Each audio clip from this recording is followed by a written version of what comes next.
When it comes to all of the fossils and casts at the Tate Geological Museum, one stands out above the rest. A display that's sheer magnitude and completeness inspires guests the minute that they walk through the doors. That, of course, being D the Mammoth. The story of how the Tate Geological Museum discovered and unearthed D the Mammoth is a lot longer than we have time for in today's episode of Tate Minis. So to save us the time, we're only going to be talking about one individual piece of the mammoth, but one that has a surprisingly interesting history, and one that tells us a great deal about how this animal would have lived.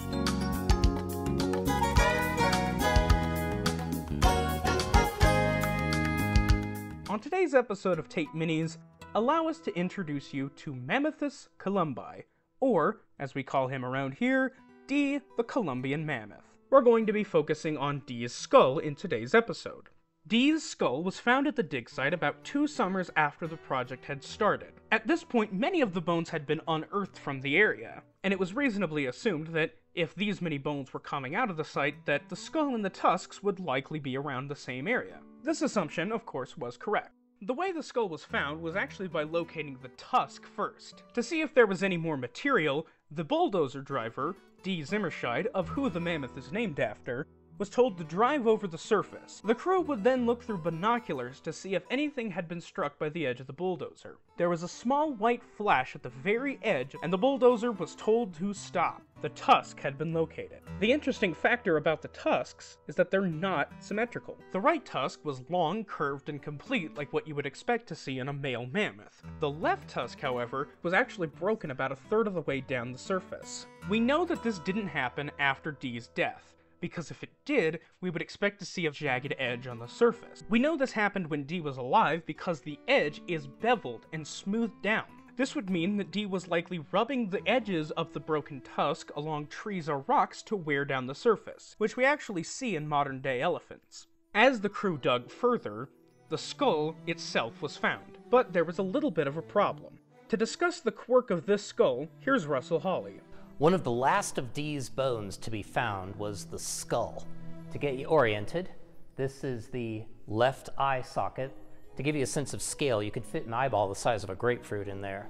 And then this hole in the middle of the forehead is actually his nose. So if you were a mammoth, your eyes would be here and your nose would be up there.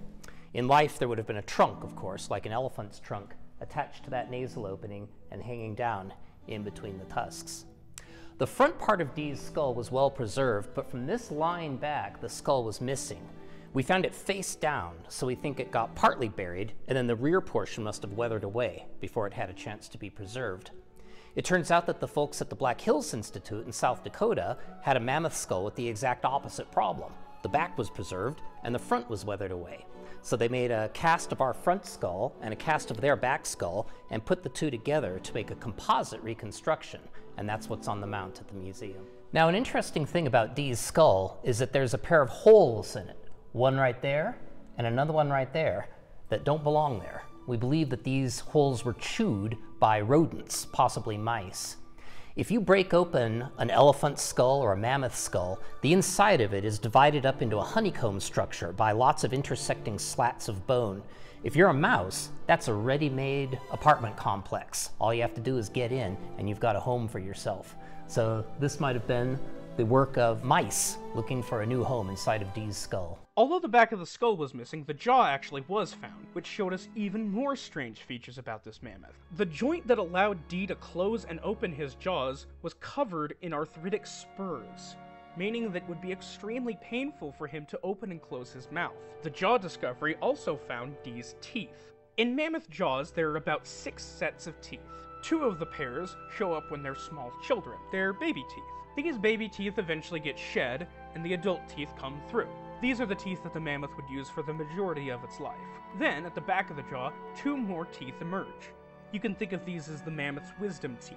If a mammoth gets old enough, they'll shed these adult teeth and keep their wisdom teeth, which is what we see on D.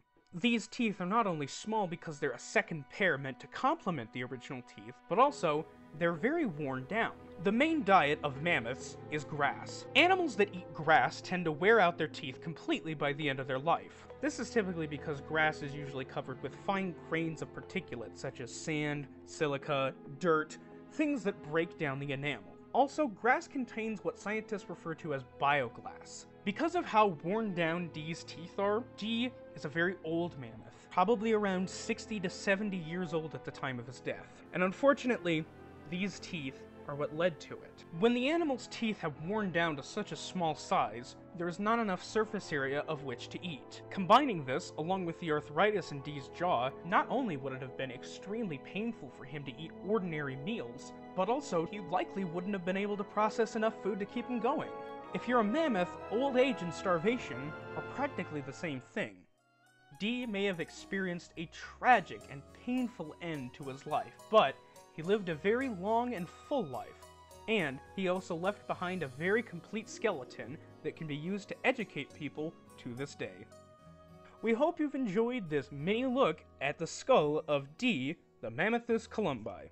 For more information about our fossils and casts, be sure to scan the next code on your Tate Mini's guide sheet to lead you to our next video. See you next time on Tate Minis.